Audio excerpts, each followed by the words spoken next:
Hello friends, welcome to ILA classes, the school of competitive exams. ಇವತ್ತಿನ ಪ್ರಮುಖವಾದಂತಹ current affairs ಟಾಪಿಕ್ಗಳನ್ನು discuss ಮಾಡೋಣ. ಇವತ್ತಿನ ಡಿಸ್ಕಷನನ್ನು ಪ್ರಾರಂಭ ಮಾಡೋದಕ್ಕಿಂತ ಮುಂಚೆ ಕಳೆದ ಸೆಷನ್ನಲ್ಲಿ ಕೇಳಲಾದಂತಹ ಪ್ರಶ್ನೆಯ ಸರಿಯಾದ ಉತ್ತರವನ್ನು ಮೊದಲು ತಿಳಿದುಕೊಳ್ಳೋಣ. ಪ್ರಶ್ನೆ: ಈ ಕೆಳಗಿನ ಯಾವ ವ್ಯಕ್ತಿಯ ಗೌರವಾರ್ಥವಾಗಿ ಅಥವಾ ಸ್ಮರಣಾರ್ಥವಾಗಿ ದೇಶದಾದ್ಯಂತ ಉತ್ತಮ ಆಡಳಿತ ದಿನವನ್ನು ಆಚರಿಸಲಾಗುತ್ತದೆ ಅಂತ ಪ್ರಶ್ನೆಯನ್ನು ಕೇಳಲಾಗಿತ್ತು. ಆಪ್ಷನ್ಗಳಲ್ಲಿ ಸರ್ದಾರ್ ವಲ್ಲಭಭಾಯಿ ಪಟೇಲ್, ಆಪ್ಷನ್ 2 ನೇತಾಜಿ ಸುಭಾಷ್ ಚಂದ್ರ ಬೋಸ್, ಆಪ್ಷನ್ 3 ಇಂದಿರಾ ಗಾಂಧಿ ಅಥವಾ ಆಪ್ಷನ್ 4 ಅಟಲ್ ಬಿಹಾರಿ ವಾಜಪೇಯಿ ಅಂತ ಇದೆ.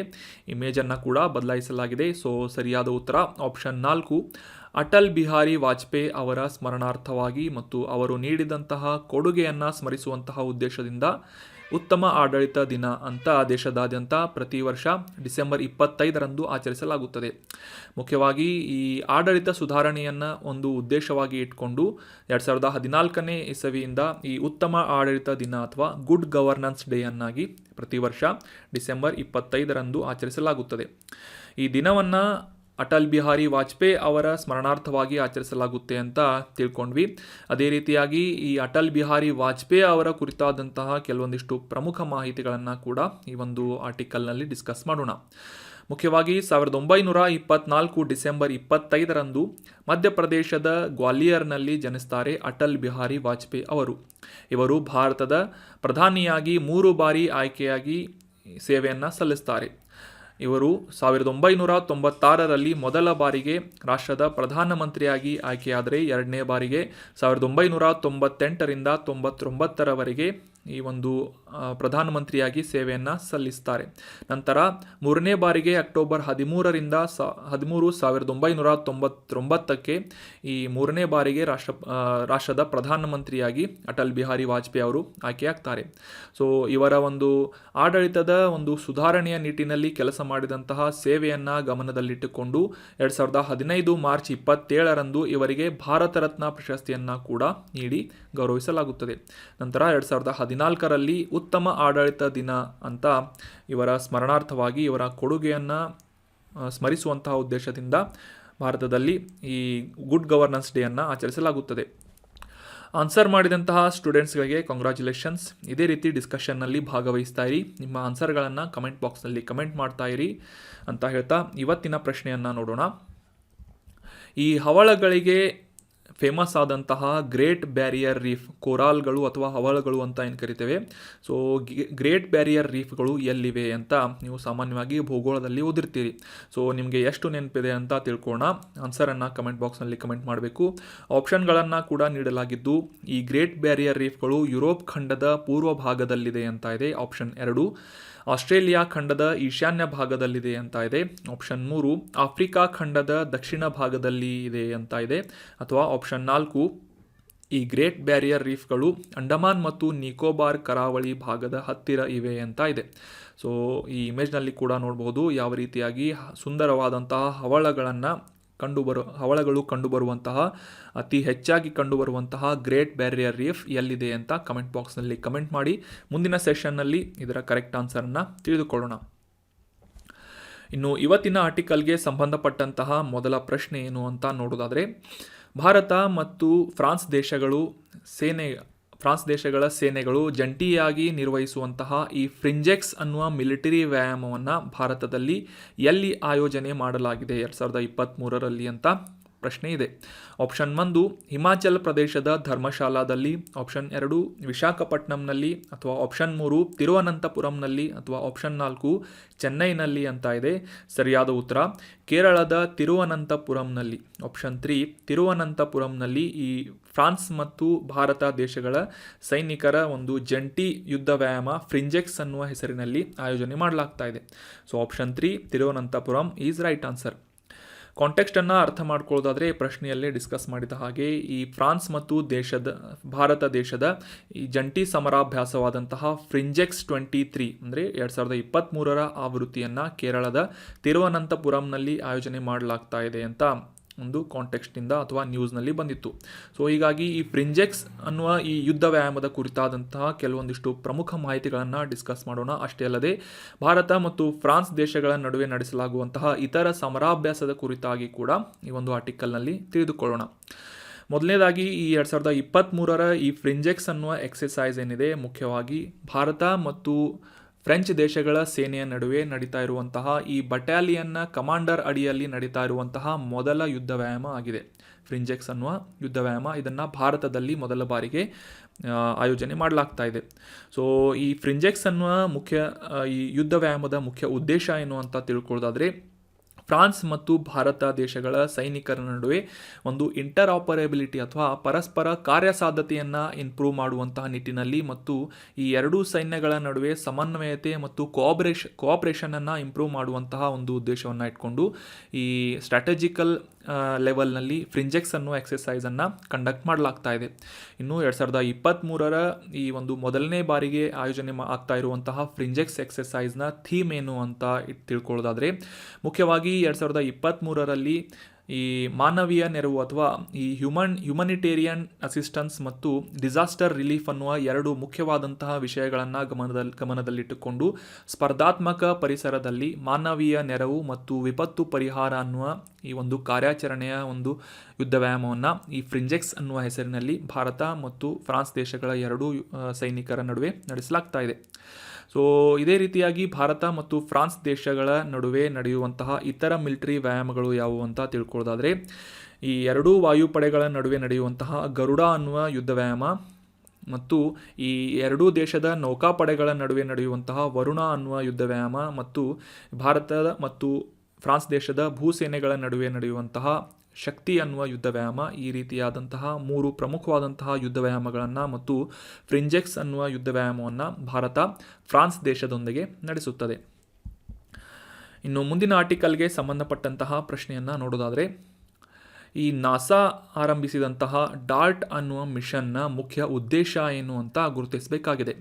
ಡಾರ್ಟ್ ಅನ್ನುವ ಒಂದು ಬಾಹ್ಯಾಕಾಶ ಮಿಷನ್ ಇದು. ಸೊ ಇದರ ಉದ್ದೇಶ ಏನು ಅಂತ ಈ ಒಂದು ಪ್ರಶ್ನೆಯನ್ನು ಉತ್ತರವನ್ನು ತಿಳ್ಕೊಳ್ಳೋದ್ರ ಮೂಲಕ ಅರ್ಥ ಮಾಡ್ಕೊಳ್ಳೋಣ.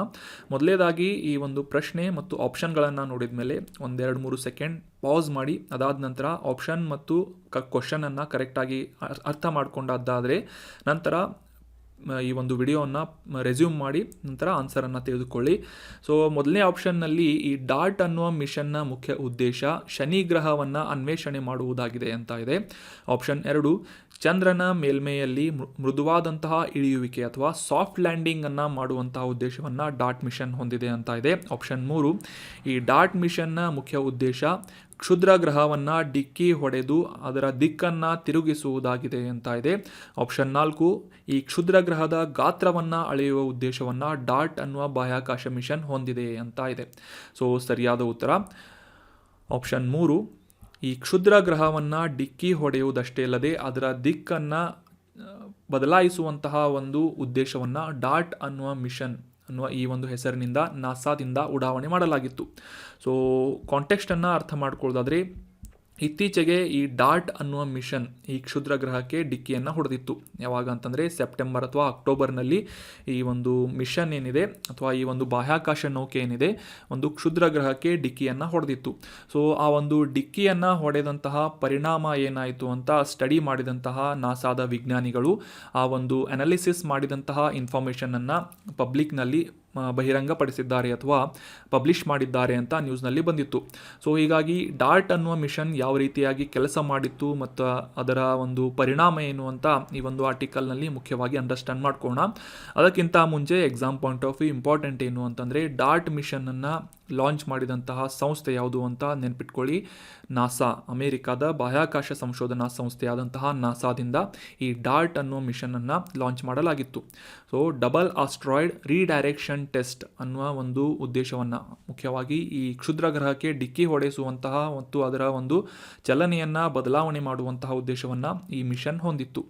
ಸೊ ಈ ಡಾರ್ಟ್ ಮಿಷನ್ ಬಗ್ಗೆ ಇನ್ನೂ ಹೆಚ್ಚಿನ ಮಾಹಿತಿಗಳನ್ನು ಮತ್ತು ಇದರ ಕಾರ್ಯವೈಖರಿಯನ್ನು ತಿಳ್ಕೊಳ್ಳೋದಾದರೆ, ಇದು ಸಿಂಪಲ್ ಕೈನೆಟಿಕ್ಸ್ ಇಂಪ್ಯಾಕ್ಟರ್ ಅಥವಾ ಈ ಕೈನೆಟಿಕ್ ಇಂಪ್ಯಾಕ್ಟರ್ ಅಂತ ಒಂದು ಟೆಕ್ನಿಕನ್ನು ಬಳಸುವುದರ ಮೂಲಕ ಈ ಒಂದು ಇಮೇಜ್ನಲ್ಲಿ ಕೂಡ ನೋಡ್ಬೋದು. ಡಿಡಿಮೋಸ್ ಅನ್ನುವ ಕ್ಷುದ್ರ ಗ್ರಹ, ಸಾಮಾನ್ಯವಾಗಿ ಕ್ಷುದ್ರ ಗ್ರಹಗಳನ್ನು ಎಲ್ಲಿ ಕಂಡು ಕಾಣಲಾಗುತ್ತೆ ಅಂತ ಕಮೆಂಟ್ ಬಾಕ್ಸ್ನಲ್ಲಿ ಕಮೆಂಟ್ ಮಾಡಿ. ಕ್ಷುದ್ರ ಗ್ರಹಗಳ ಪಟ್ಟಿ ಅಥವಾ ಈ ಬೆಲ್ಟ್ ಆಫ್ ಆಸ್ಟ್ರಾಯ್ಡ್ ಅಂತ ಏನು ಕರಿತೇವೆ, ಅದು ಯಾವ ಗ್ರಹಗಳ ನಡುವೆ ಇದೆ ಅಂತ ಕಮೆಂಟ್ ಬಾಕ್ಸ್ನಲ್ಲಿ ಕಮೆಂಟ್ ಮಾಡಿ. ಸೊ ಅದೇ ರೀತಿಯಾದಂತಹ ಈ ಒಂದು ಕ್ಷುದ್ರ ಗ್ರಹದ ಸುತ್ತುವಂತಹ ಈ ಡಿಮಾರ್ಫಸ್ ಅನ್ನುವ ಒಂದು ಉಪಗ್ರಹ, ಅಂದರೆ ಕ್ಷುದ್ರ ಗ್ರಹಕ್ಕೆ ಇರುವಂತಹ ಉಪಗ್ರಹ, ಇದು ಈ ಡಿಡಿಮಾಸ್ ಅನ್ನುವ ಕ್ಷುದ್ರ ಗ್ರಹದ ಸುತ್ತಾ ಇತ್ತು.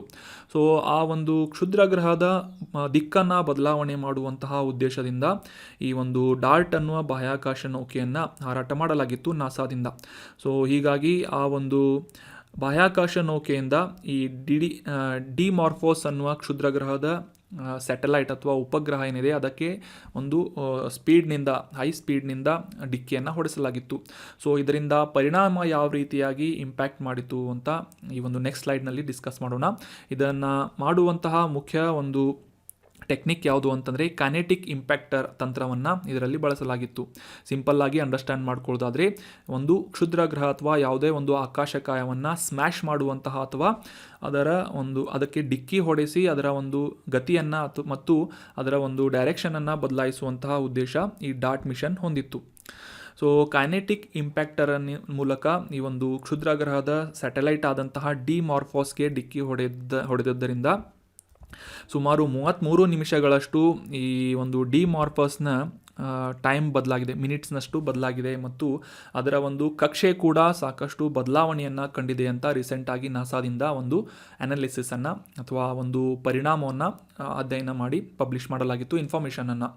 ಸೊ ಸುಮಾರು 160 ಮೀಟರ್ ಅಗಲವಾಗಿರುವಂತಹ ಈ ಕ್ಷುದ್ರ ಗ್ರಹವಾದಂತಹ ಡಿಮಾರ್ಫೋಸ್, ಈ ಡಿಡಿಮಾಸ್ಗಿಂತ ಚಿಕ್ಕದಾದಂತಹ ಇದರ ಉಪಗ್ರಹ ಡಿಮಾರ್ಫೋಸ್ ಅನ್ನುವ 160 ಮೀಟರ್ ಅಗಲದ ಕ್ಷುದ್ರ ಗ್ರಹಕ್ಕೆ ಈ ಡಾರ್ಟ್ ಅನ್ನುವ ಮಿಷನ್ ಡಿಕ್ಕಿ ಹೊಡೆದಿತ್ತು. 2021ರಲ್ಲಿ ನವೆಂಬರ್ನಲ್ಲಿ ಈ ಒಂದು ಡಾರ್ಟ್ ಮಿಷನನ್ನು ಲಾಂಚ್ ಮಾಡಲಾಗಿದ್ದು, ಇದರ ಡಿಕ್ಕಿ ಹೊಡೆದಂತಹ ವರ್ಷ ಟೈಮ್ ಯಾವುದು ಅಂತಂದರೆ 26 ಸೆಪ್ಟೆಂಬರ್ 2022ರಲ್ಲಿ. ಈ ಒಂದು ಆರ್ಟಿಕಲನ್ನು ಕೂಡ ನಾವು ಡಿಸ್ಕಸ್ ಮಾಡಿದ್ವಿ, ಒಂದು ವಿಡಿಯೋವನ್ನು ಕೂಡ ನಾವು ನೋಡಿದ್ವಿ, ಯಾವ ರೀತಿಯಾಗಿ ಡಾರ್ಟ್ ಮಿಷನ್ನಿಂದ ಈ ಒಂದು ಕ್ಷುದ್ರ ಗ್ರಹದ ಸ್ಯಾಟಲೈಟ್ ಆದಂತಹ ಡಿಮಾರ್ಫೋಸ್ಗೆ ಡಿಕ್ಕಿಯನ್ನು ಹೊಡೆಸಲಾಗಿತ್ತು ಅಂತ ಕೂಡ ತಿಳ್ಕೊಂಡಿದ್ವಿ. ಸೊ ಇದರಿಂದ ಸುಮಾರು 33 ಮಿನಿಟ್ಸ್ನಷ್ಟು ಇದರ ಡೈರೆಕ್ಷನ್ ಬದಲಾಗಿದ್ದು, ಈ ಇಮೇಜ್ನಲ್ಲಿ ನೋಡೋ ಪ್ರಕಾರ ಮೊದಲು ಈ ವೈಟ್ ಕಲರ್ನ ಒಂದು ಕಕ್ಷೆಯಲ್ಲಿದ್ದಂತಹ ಬಿಳಿ ಬಣ್ಣದ ಒಂದು ರೇಖೆ ಏನಿದೆ, ಇದು ಮೊದಲು ಈ ಒಂದು ಡಿಮಾರ್ಫೋಸ್ ಅನ್ನುವ ಕ್ಷುದ್ರ ಗ್ರಹದ ಉಪಗ್ರಹ ಈ ಡಿಡಿಮೋಸ್ ಅನ್ನುವ ಕ್ಷುದ್ರ ಗ್ರಹದ ಸುತ್ತ ಇತ್ತು. ಸೊ ಅದನ್ನು ಡಿಕ್ಕಿ ಹೊಡೆದ ನಂತರ ಯಾವ ರೀತಿಯಾಗಿ ಈ ಒಂದು ಆರೆಂಜ್ ಕಲರ್ ಲೈನ್ನಲ್ಲಿ ಇದರ ಕಕ್ಷೆ ಬದಲಾಗಿದೆ ಅಂತ ನೀವು ಅರ್ಥ ಮಾಡ್ಕೋಬೋದಾಗಿದೆ.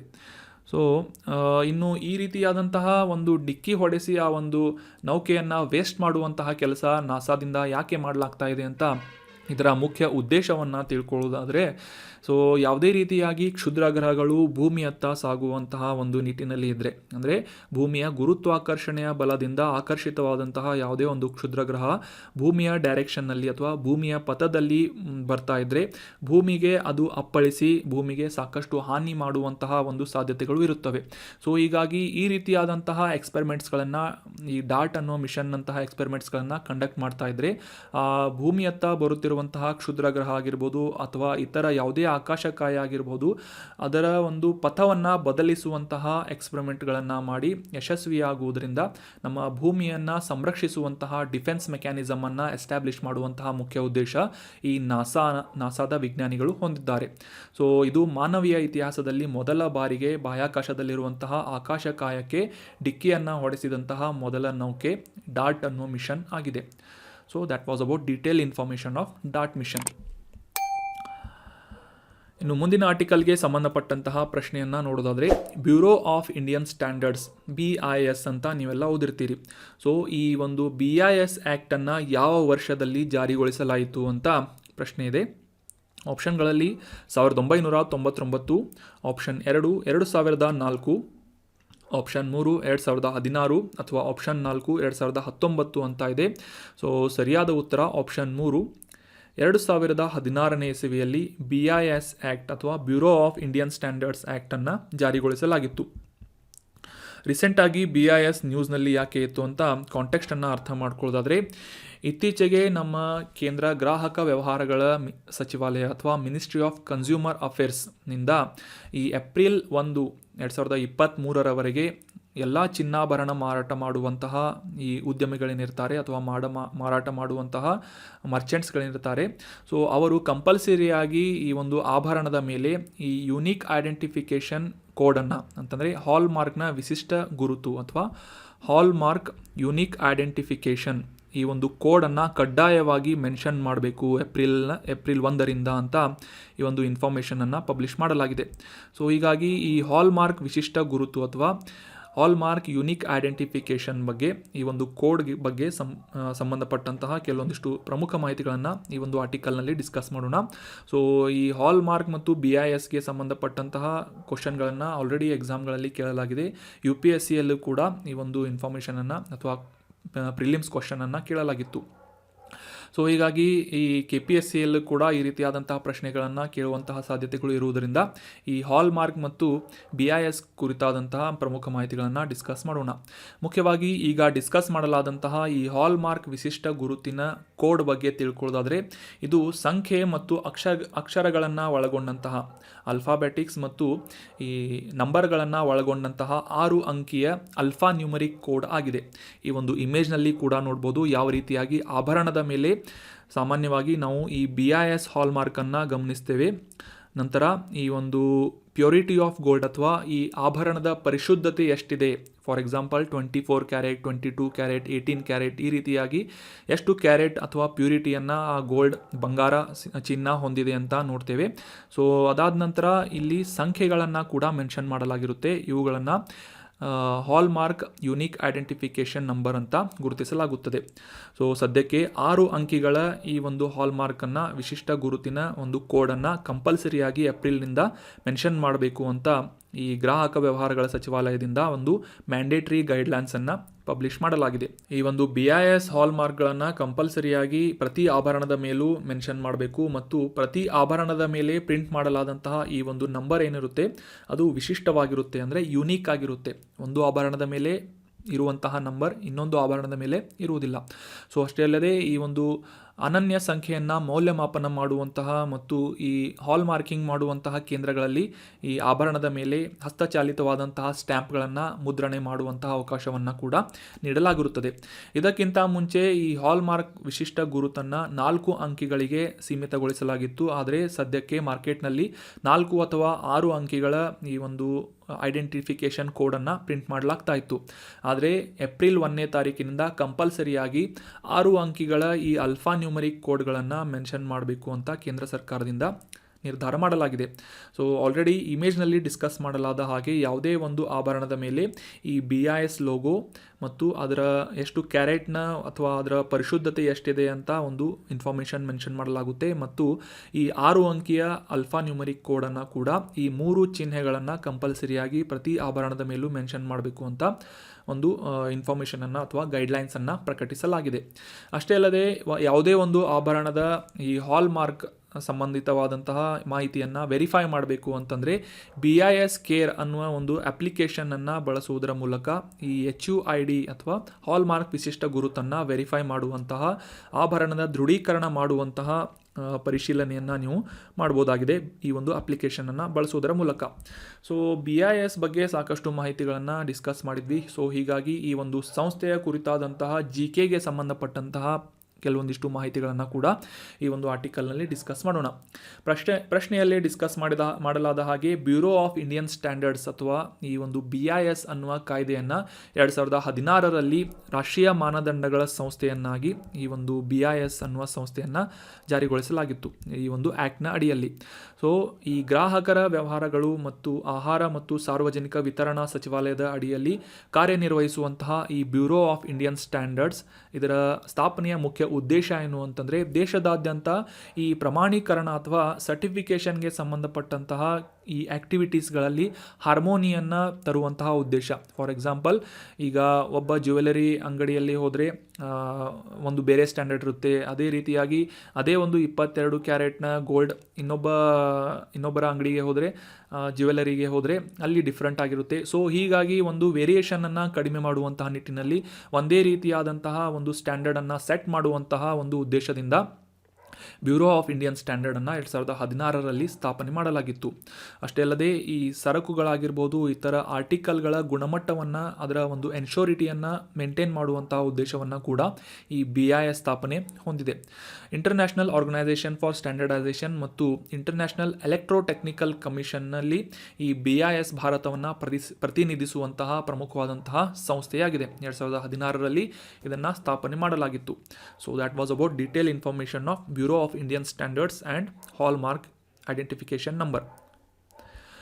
ಇನ್ನು ಮುಂದಿನ ಆರ್ಟಿಕಲ್ಗೆ ಸಂಬಂಧಪಟ್ಟಂತಹ ಪ್ರಶ್ನೆಯನ್ನು ನೋಡೋದಾದರೆ, ಇತ್ತೀಚೆಗೆ ಕೆರ್ಮಾಡಿಕ್ ದ್ವೀಪಗಳಲ್ಲಿ ಭೂಕಂಪ ಸಂಭವಿಸಿತ್ತು. ಸೊ ಹೀಗಾಗಿ ಈ ಕೆರ್ಮಾಡಿಕ್ ಅನ್ನುವ ದ್ವೀಪಗಳು ನ್ಯೂಸ್ನಲ್ಲಿರೋದ್ರಿಂದ ಈ ದ್ವೀಪಗಳು ಎಲ್ಲಿ ಇವೆ, ಎಲ್ಲಿ ಲೊಕೇಟ್ ಆಗಿವೆ ಅಂತ ಇದರ ಮ್ಯಾಪಿಂಗ್ ಇಂಪಾರ್ಟೆಂಟ್ ಆಗುತ್ತೆ ನಮಗೆ exam point of view. So ಹೀಗಾಗಿ ಇದನ್ನು ಈ ಒಂದು ಆರ್ಟಿಕಲ್ನಲ್ಲಿ ಡೀಟೇಲ್ ಆಗಿ ತಿಳಿದುಕೊಳ್ಳೋಣ. ಮೊದಲಿಗೆ ಈ ಒಂದು ಪ್ರಶ್ನೆಯ ಉತ್ತರವನ್ನು ತಿಳಿದುಕೊಳ್ಳೋದಾದರೆ, ಆಪ್ಷನ್ 1, ಈ ಕೆರ್ಮಾಡಿಕ್ ದ್ವೀಪಗಳು, ಐಲ್ಯಾಂಡ್ಗಳು ಅಟ್ಲಾಂಟಿಕ್ ಮಹಾಸಾಗರದಲ್ಲಿವೆ ಅಂತ ಆಪ್ಷನ್ 1 ಇದೆ. ಆಪ್ಷನ್ 2 ಪೆಸಿಫಿಕ್ ಸಾಗರದಲ್ಲಿ ಇದೆ ಅಂತ ಇದೆ. ಆಪ್ಷನ್ 3 ದಕ್ಷಿಣ ಚೀನಾ ಸಮುದ್ರದಲ್ಲಿ ಕೆರ್ಮಾಡಿಕ್ ದ್ವೀಪಗಳಿವೆ ಅಂತ ಇದೆ. ಆಪ್ಷನ್ 4 ಹಿಂದೂ ಮಹಾಸಾಗರ ಅಂತ ಇದೆ. ಸೊ ಸರಿಯಾದ ಉತ್ತರ ಆಪ್ಷನ್ 2, ಪೆಸಿಫಿಕ್ ಮಹಾಸಾಗರದಲ್ಲಿ ಈ ಕೆರ್ಮಾಡಿಕ್ ಐಲ್ಯಾಂಡ್ಗಳು ಲೊಕೇಟ್ ಆಗಿವೆ. Option 2 is right answer. So ಕಾಂಟೆಕ್ಸ್ಟನ್ನು ಆಲ್ರೆಡಿ ಡಿಸ್ಕಸ್ ಮಾಡಿದ ಹಾಗೆ, ಇತ್ತೀಚೆಗೆ ನ್ಯೂಜಿಲೆಂಡ್ನ ಈಶಾನ್ಯ ಭಾಗದಲ್ಲಿರುವಂತಹ ಈ ಕೆರ್ಮಾಡಿಕ್ ದ್ವೀಪಗಳಲ್ಲಿ ಸುಮಾರು 6.9 ಮ್ಯಾಗ್ನಿಟ್ಯೂಡ್ ಇರುವಂತಹ ಅಷ್ಟು ತೀವ್ರತೆಯನ್ನು ಹೊಂದಿದಂತಹ ಭೂಕಂಪ ಸಂಭವಿಸಿತ್ತು ಅಂತ ನ್ಯೂಸ್ನಲ್ಲಿ ಬಂದಿತ್ತು. ಸೊ ಹೀಗಾಗಿ ಈ ಕೆರ್ಮಾಡಿಕ್ ದ್ವೀಪಗಳ ಕುರಿತಾದಂತಹ ಕೆಲವೊಂದಿಷ್ಟು ಪ್ರಮುಖ ಮಾಹಿತಿಗಳನ್ನು ಈಗ ಡಿಸ್ಕಸ್ ಮಾಡೋಣ. ಇದರ ಲೊಕೇಶನನ್ನು ಎಕ್ಸಾಕ್ಟಾಗಿ ತಿಳ್ಕೊಳ್ಳೋದಾದರೆ, ಪೆಸಿಫಿಕ್ ಮಹಾಸಾಗರದಲ್ಲಿ ಈ ಆಸ್ಟ್ರೇಲಿಯಾದ ಪೂರ್ವ ಭಾಗದಲ್ಲಿ, ಅಥವಾ ಎಕ್ಸಾಕ್ಟ್ ಆಗಿ ತಿಳ್ಕೊಳ್ಳೋದಾದರೆ ಈ ನ್ಯೂಜಿಲೆಂಡ್ನ ಈಶಾನ್ಯ ಭಾಗದಲ್ಲಿ ಸುಮಾರು 1000 ಕಿಲೋಮೀಟರ್ಗಳಷ್ಟು ದೂರದಲ್ಲಿ ಕಂಡುಬರುವಂತಹ ಪ್ರಮುಖ ದ್ವೀಪಗಳ ಸಮೂಹ ಕೆರ್ಮಾಡಿಕ್ ದ್ವೀಪಗಳಾಗಿ ಗುರುತಿಸಿಕೊಳ್ಳುತ್ತದೆ. ಇತ್ತೀಚೆಗೆ ಇಲ್ಲಿ 6.9 ತೀವ್ರತೆಯನ್ನು ಹೊಂದಿದಂತಹ ಭೂಕಂಪ ಸಂಭವಿಸಿದೆ ಅಂತ ನ್ಯೂಸ್ನಲ್ಲಿ ಬಂದಿತ್ತು. ಅಷ್ಟೇ ಅಲ್ಲದೆ ಈ ಒಂದು ಪೆಸಿಫಿಕ್ ಸಾಗರದಲ್ಲಿರುವಂತಹ ಈ ದ್ವೀಪಗಳು ಜ್ವಾಲಾಮುಖಿ ದ್ವೀಪಗಳಾಗಿ ಗುರುತಿಸಿಕೊಳ್ಳುತ್ತವೆ. ಅಂದರೆ ಸಾಕಷ್ಟು ಜ್ವಾಲಾಮುಖಿಯ ಚಟುವಟಿಕೆಯಿಂದ ಉದ್ಭವವಾದಂತಹ ದ್ವೀಪಗಳು ಈ ಕೆರ್ಮಾಡಿಕ್ ಅನ್ನುವ ದ್ವೀಪಗಳಾಗಿವೆ. ಸೊ ಈ ಒಂದು ಇಮೇಜ್ನಲ್ಲಿ ನೋಡುವ ಪ್ರಕಾರ ಈ ದ್ವೀಪಗಳು ಜ್ವಾಲಾಮುಖಿಯ ದ್ವೀಪಗಳಾಗುವುದಕ್ಕೆ ಮುಖ್ಯ ಕಾರಣ ಏನು ಅಂತಂದರೆ, ಈ ಟೆಕ್ಟಾನಿಕ್ ಪ್ಲೇಟ್ಸ್ಗಳು ಅಂದರೆ ಏನು ಅಂತ ಈ ಒಂದು ಭೂಗೋಳದಲ್ಲಿ ಓದಿರ್ತೀರಿ. ಅದೇ ರೀತಿಯಾದಂತಹ ಇಂಡೋ ಆಸ್ಟ್ರೇಲಿಯನ್ ಪ್ಲೇಟ್ ಅಥವಾ ಟೆಕ್ಟಾನಿಕ್ ಪ್ಲೇಟ್ ಮತ್ತು ಪೆಸಿಫಿಕ್ ಮಹಾಸಾಗರದ ಈ ಟೆಕ್ಟಾನಿಕ್ ಪ್ಲೇಟ್ನ ಸಬ್ಡಕ್ಟ್ ಆಗುವಂತಹ ಸಂದರ್ಭದಲ್ಲಿ ಅಥವಾ ಅಧೀನವಾಗುವಂತಹ ಒಮ್ಮುಖ ಗಡಿಯಲ್ಲಿ ರಚನೆಯಾದಂತಹ ವೋಲ್ಕ್ಯಾನಿಕ್ ದ್ವೀಪಗಳು ಈ ಕೆರ್ಮಾಡಿಕ್ ದ್ವೀಪಗಳಾಗಿವೆ. ಸೊ ಅಷ್ಟೇ ಅಲ್ಲದೆ ಈ ಜಲಾಂತರ್ಗಾಮಿ ಜ್ವಾಲಾಮುಖಿಗಳನ್ನು ಹೊಂದಿದಂತಹ ಆ ಸರಪಳಿಯನ್ನು ಹೊಂದಿದಂತಹ ಇಮೇಜ್ನಲ್ಲಿ ಕೂಡ ನೋಡ್ಬೋದು. ಈ ವೋಲ್ಕ್ಯಾನಿಕ್ ರಿಜಿಸ್ ಅಂತ ನಾವು ಕರಿತೇವೆ. ಪರ್ವತ ಶ್ರೇಣಿಯನ್ನು ಉಂಟು ಮಾಡುವಂತಹ ಈ ಒಂದು ಜ್ವಾಲಾಮುಖಿಗಳಿಂದ ಸಂಭವಿಸಿದಂತಹ ದ್ವೀಪಗಳು ಈ ಕೆರ್ಮಾಡಿಕ್ ದ್ವೀಪಗಳಾಗಿವೆ. ಸೊ ಅಷ್ಟೇ ಅಲ್ಲದೆ ಈ ಒಂದು ಕೆರ್ಮಾಡಿಕ್ ದ್ವೀಪಗಳನ್ನು ಸದ್ಯಕ್ಕೆ ನ್ಯೂಜಿಲೆಂಡ್ನ ಸರ್ಕಾರದಿಂದ ಮತ್ತು ಇತರ ಸ್ಥಳೀಯ ಸಂಸ್ಥೆಗಳಿಂದ ಮೇಂಟೈನ್ ಮಾಡಲಾಗ್ತಾ ಇದ್ದು, ಸಾಮಾನ್ಯವಾಗಿ ಈ ಕಳೆಯ ನಿಯಂತ್ರಣ ಮಾಡುವುದು ಮತ್ತು ಇತರ ಹವಾಮಾನ ವೀಕ್ಷಣೆಯನ್ನು ಮಾಡುವಂತಹ ಒಂದು ಕೆಲಸಗಳನ್ನು ಈ ನ್ಯೂಜಿಲೆಂಡ್ ಸರ್ಕಾರದಿಂದ ಮಾಡಲಾಗುತ್ತದೆ. ಸಾಮಾನ್ಯವಾಗಿ ಇಲ್ಲಿ ಯಾವುದೇ ರೀತಿಯಾದಂತಹ ಜನವಸತಿ ಇಲ್ಲದೇ ಇರುವಂತಹ ದ್ವೀಪಗಳಾಗಿ ಈ ಕೆರ್ಮಾಡಿಕ್ ದ್ವೀಪಗಳು ಗುರುತಿಸಿಕೊಳ್ಳುತ್ತವೆ. ಇಲ್ಲಿ ಕಂಡುಬರುವಂತಹ ರೌಲ್ ಅನ್ನುವ ಒಂದು ಐಲ್ಯಾಂಡನ್ನು ಹೊರತುಪಡಿಸಿ ಯಾವುದೇ ರೀತಿಯಾಗಿ ಇಲ್ಲಿ ಜನವಸತಿಯನ್ನು ನಾವು ಕಾಣುವುದಿಲ್ಲ. ಇಲ್ಲಿ ಸಾಮಾನ್ಯವಾಗಿ ಕಂಡುಬರುವಂತಹ ಹವಾಮಾನ ಯಾವುದು ಅಂತಂದರೆ ಸಬ್ ಟ್ರಾಪಿಕಲ್ ಅಥವಾ ಉಪೋಷ್ಣ ವಲಯದ ಈ ಒಂದು ಹವಾಮಾನವನ್ನು ಈ ಒಂದು ದ್ವೀಪಗಳಲ್ಲಿ ನಾವು ಕಾಣಬಹುದಾಗಿದೆ. ಸೊ ಸಾಕಷ್ಟು ಸಿಸ್ಮಿಕ್ ಆ್ಯಕ್ಟಿವಿಟೀಸ್ಗಳನ್ನು ಅಥವಾ ಭೂಕಂಪನಾತ್ಮಕವಾದಂತಹ ಚಟುವಟಿಕೆಗಳನ್ನು ಹೊಂದಿದಂತಹ ದ್ವೀಪ ಈ ಕೆರ್ಮಾಡಿಕ್ ದ್ವೀಪಗಳ ಸಮೂಹ ಆಗಿದೆ. So that was about detail information of Kermadec ದ್ವೀಪಗಳು. ಇನ್ನು ಮುಂದಿನ ಆರ್ಟಿಕಲ್ಗೆ ಸಂಬಂಧಪಟ್ಟಂತಹ ಪ್ರಶ್ನೆಯನ್ನು ನೋಡೋದಾದರೆ, ಈ ಪ್ರಸಿದ್ಧವಾದಂತಹ ರಾಷ್ಟ್ರೀಯ ಉದ್ಯಾನವನ ಸುಲ್ತಾನ್ಪುರ್ ಅನ್ನುವ ರಾಷ್ಟ್ರೀಯ ಉದ್ಯಾನವನ ಯಾವ ರಾಜ್ಯದಲ್ಲಿದೆ ಅಂತ ಗುರುತಿಸಬೇಕಾಗಿದೆ. ಸೊ ಆಪ್ಷನ್ಗಳಲ್ಲಿ ಪಂಜಾಬ್, ಆಪ್ಷನ್ 2 ಹರಿಯಾಣ, ಆಪ್ಷನ್ 3 ರಾಜಸ್ಥಾನ್ ಅಥವಾ ಆಪ್ಷನ್ 4 ಮಧ್ಯಪ್ರದೇಶ ಅಂತ ಇದೆ. ಸರಿಯಾದ ಉತ್ತರ ಆಪ್ಷನ್ 2 ಹರಿಯಾಣ ರಾಜ್ಯದಲ್ಲಿ ಈ ಸುಲ್ತಾನ್ಪುರ್ ಅನ್ನುವ ರಾಷ್ಟ್ರೀಯ ಉದ್ಯಾನವನ ಲೊಕೇಟ್ ಆಗಿದೆ. Option 2 is right answer. ಮೊದಲಿಗೆ ಕಾಂಟೆಕ್ಸ್ಟನ್ನು ಅರ್ಥ ಮಾಡ್ಕೊಳ್ಳೋದಾದರೆ, ಸುಲ್ತಾನ್ಪುರ್ ರಾಷ್ಟ್ರೀಯ ಉದ್ಯಾನವನ ನ್ಯೂಸ್ನಲ್ಲಿ ಯಾಕೆ ಇತ್ತು ಅಂತ ತಿಳ್ಕೊಳ್ಳೋದಾದರೆ, ಭಾರತದ 75 ರಾಮ್ಸಾರ್ ತಾಣಗಳಲ್ಲಿ ವಿಶೇಷವಾಗಿ ಅಥವಾ ಒಂದಾಗಿ ಗುರುತಿಸಿಕೊಳ್ಳುವಂತಹ ಈ ಸುಲ್ತಾನ್ಪುರ್ ನ್ಯಾಷನಲ್ ಪಾರ್ಕ್ಗೆ ಇತ್ತೀಚೆಗೆ G20 ಪ್ರತಿನಿಧಿಗಳಿಂದ ಭೇಟಿಯನ್ನು ನೀಡಲಾಗಿತ್ತು. ಸೊ ಹೀಗಾಗಿ ಸುಲ್ತಾನ್ಪುರ್ ರಾಷ್ಟ್ರೀಯ ಉದ್ಯಾನವನ ನ್ಯೂಸ್ನಲ್ಲಿ ಬರುವುದರಿಂದ ನಮಗೆ exam point of view important ಆಗುತ್ತೆ, ಇದರ ಲೊಕೇಶನ್ ಕೂಡ ಇಂಪಾರ್ಟೆಂಟ್ ಆಗುತ್ತೆ. ಆಗಲೇ ಡಿಸ್ಕಸ್ ಮಾಡಿದ ಹಾಗೆ ಹರಿಯಾಣ ರಾಜ್ಯದ ಗುರ್ಗಾಂವ್ ಜಿಲ್ಲೆಯಲ್ಲಿ ಈ ಸುಲ್ತಾನ್ಪುರ್ ರಾಷ್ಟ್ರೀಯ ಉದ್ಯಾನವನ ಲೊಕೇಟ್ ಆಗಿದೆ. ಸಾಕಷ್ಟು ರೀತಿಯಾದಂತಹ ಪಕ್ಷಿಗಳನ್ನು ಹೊಂದಿದಂತಹ ಈ ಒಂದು ವೆಟ್ಲ್ಯಾಂಡ್ನಲ್ಲಿ ಇದನ್ನು ಮುಂಚೆ ಸುಲ್ತಾನ್ಪುರ್ ಪಕ್ಷಿಧಾಮ ಅಥವಾ ಬರ್ಡ್ ಸ್ಯಾಂಕ್ಚುರಿ ಅಂತ ಕೂಡ ಗುರುತಿಸಲಾಗ್ತಾ ಇದ್ದು, ಸುಮಾರು 1.4 ಕಿಲೋಮೀಟರ್ 4 ಚದರ ಕಿಲೋಮೀಟರ್ಗಳಷ್ಟು ವಿಸ್ತೀರ್ಣದಲ್ಲಿ ಹರಡಿಕೊಂಡಿರುವಂತಹ ಈ ಜೌಗು ಪ್ರದೇಶವಾಗಿ ಸುಲ್ತಾನ್ಪುರ್ ರಾಷ್ಟ್ರೀಯ ಉದ್ಯಾನವನ ಗುರುತಿಸಿಕೊಳ್ಳುತ್ತದೆ. ಅಷ್ಟೇ ಅಲ್ಲದೆ ಸಾಕಷ್ಟು ವಲಸಿಗ ಮತ್ತು ಸ್ಥಳೀಯವಾದಂತಹ ಪಕ್ಷಿಗಳಿಗೆ ಒಂದು ಆವಾಸ ಸ್ಥಾನವಾಗಿ ಈ ಒಂದು ಜೌಗು ಪ್ರದೇಶ ಅಥವಾ ಸುಲ್ತಾನ್ಪುರ್ ರಾಷ್ಟ್ರೀಯ ಉದ್ಯಾನವನ ಗುರುತಿಸಿಕೊಳ್ಳುತ್ತದೆ. 2021ರಲ್ಲಿ ರಾಮ್ಸಾರ್ ತಾಣಗಳಲ್ಲಿ ಒಂದಾಗಿ ಈ ಒಂದು ಸುಲ್ತಾನ್ಪುರ್ ರಾಷ್ಟ್ರೀಯ ಉದ್ಯಾನವನ್ನು ಗುರುತಿಸಲಾಗಿತ್ತು. ಸೊ ಇದು ಅಂತಾರಾಷ್ಟ್ರೀಯ ಪ್ರಾಮುಖ್ಯತೆಯನ್ನು ಹೊಂದಿದಂತಹ ಆರ್ದ್ರ ಭೂಮಿ ಅಥವಾ ಜೌಗು ಭೂಮಿಯಾಗಿ ಗುರುತಿಸಿಕೊಳ್ಳುತ್ತದೆ. ಇಲ್ಲಿ ಸಾಮಾನ್ಯವಾಗಿ ನಾವು ಉಷ್ಣವಲಯದ ಪತನಶೀಲ ಅಥವಾ ಎಲೆ ಉದುರುವಂತಹ ಗಿಡಗಳನ್ನು ಕಾಣಬಹುದಾಗಿದ್ದು, ಅಲ್ಲಿ ಕಂಡುಬರುವಂತಹ ಇತರ ಸಸ್ಯವರ್ಗಗಳು ಮತ್ತು ಮರಗಳು ಯಾವುವು ಅಂತಂದರೆ ಹುಲ್ಲುಗಳು, ಧೋಕ್ ಅನ್ನುವ ಮರ, ಖೈರ್, ಟೆಂಡು, ಬೇರ್, ಜಾಮೂನ್, ಆಲದ ಮರ, ಬೇವು, ಬೆರ್ಬಿರೆಸ್, ಅಕೇಶಿಯಾ ನಿಲೋಟಿಕಾ ಮತ್ತು ಅಕೇಶಿಯಾ ಟೋರ್ಟಿಲಿಸ್ ಅನ್ನುವ ಈ ರೀತಿಯಾದಂತಹ ವಿಶೇಷ ಪ್ರಭೇದದ ಮರಗಳನ್ನು, ಗಿಡಗಳನ್ನು ಈ ಸುಲ್ತಾನ್ಪುರ್ ರಾಷ್ಟ್ರೀಯ ಉದ್ಯಾನವನದಲ್ಲಿ ನಾವು ಕಾಣಬಹುದಾಗಿದೆ. ಇದಕ್ಕಿಂತ ಮುಂಚೆ ಪಕ್ಷಿಧಾಮವಾಗಿದ್ದಂತಹ ಈ ಒಂದು ರಾಷ್ಟ್ರೀಯ ಉದ್ಯಾನವನದಲ್ಲಿ ಸುಮಾರು 320ಕ್ಕೂ ಹೆಚ್ಚು ಜಾತಿಯ ಪಕ್ಷಿಗಳನ್ನು ನಾವು ಕಾಣಬಹುದಾಗಿದೆ.